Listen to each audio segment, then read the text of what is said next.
up in Jersey City is very similar to growing up in New York as far as it's a city, it's big, a lot of people, opportunities, things like that. But as far as like the culture in Jersey City, it's different. It was cool though, because you get to see New York from that perspective. Like, get to see the skyline, chill at the waterfront. But it is a city, so you have the ruggedness of it, and then you have the good of it. So it was where you were hanging out, at what time, with who, that determined how that went for you.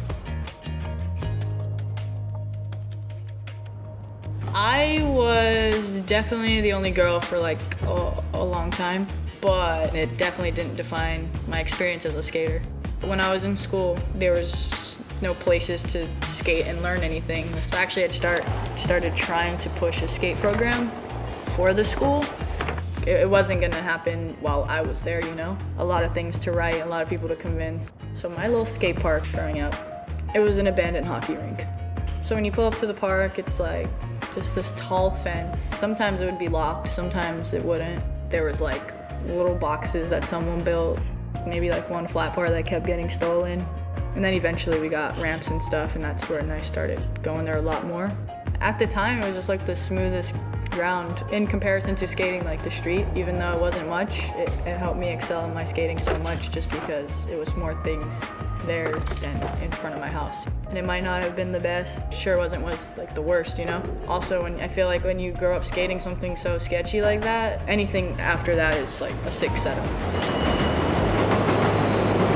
I would go to New York on the weekends whenever we were off school, we had vacations. So much stuff to see, like skate spots, skate parks, good food, taxi cabs, live music on the street, big buildings, the water you can go look at, people playing chess, people dancing. You can meet some random people on your way to do something, and they're really cool. It almost just feels like lawless for some reason as a kid, just because you know you're gonna have to take the train back home, so just be in the street, get kicked out, make a big deal out of it, but don't, you know?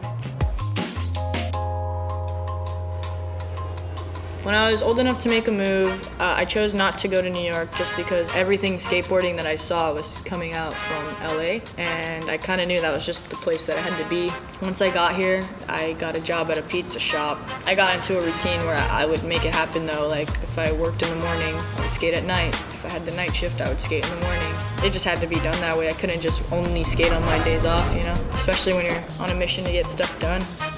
I think the dream stayed alive just because I was surrounded by people that also were skaters and had dreams as well.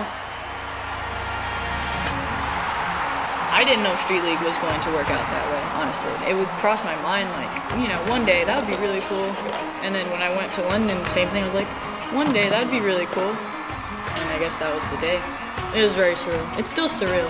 Like when they hand you the trophy and they get to lift it, like, I've always thought that would be cool. So to actually happen, wasn't prepared.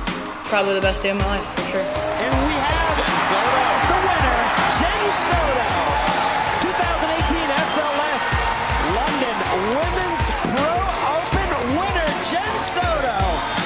What a great women's final we had here today in London. Exceptional skateboarding.